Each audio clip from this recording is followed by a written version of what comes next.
Well, a lot of sadness, but also a lot of anger as well, being directed against the radio station in Sydney, Australia, and the two DJs that carried out this prank call to this hospital here, the Edward VII in central London. A lot of their social media pages like Facebook have had to be taken down because of the messages of abuse from around the world that have been posted on them. Also, the CEO of the company that owns the radio station has issued a public statement as well, expressing his regret and sadness, but also indicating that he does not think that legally there was any laws broken by the two DJs. They've been suspended though, and the show has been taken off the air until further notice. Take a listen though to what that CEO had to say earlier. No one could reasonably foresee what actually happened in this case. It's incredibly tragic. Every one of us are deeply saddened. We're incredibly sad for the family, and that's the focus. Well, the family of the dead nurse, Jacintha Saldanha, have asked for their privacy to be respected here in Britain, but there are family members as well that live elsewhere, and they have been speaking to the media.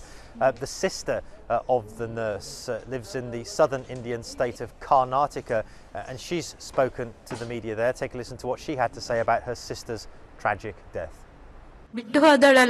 She has left us. We were wondering what happened, whether she met an accident when she was returning home for the hospital. Yesterday she was to come home. Whether it was an accident between the hospital and home, because she was supposed to return home to her husband and children. When I asked what happened, he was not able to communicate, and he broke down.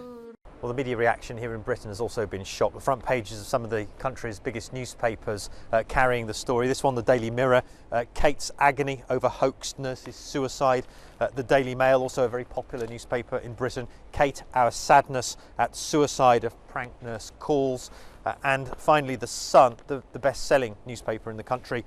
Kate shock as hoaxed nurse kills herself. A reference there, of course, to the fact that both the Duke and Duchess of Cambridge have issued a statement expressing their sadness and regret, talking about how wonderfully they were looked after by the staff here all along, and saying that their thoughts and prayers are with the family of the nurse who apparently committing suicide. The whole country really could not have predicted how this relatively uplifting story of a royal baby could have taken such an ugly and tragic turn.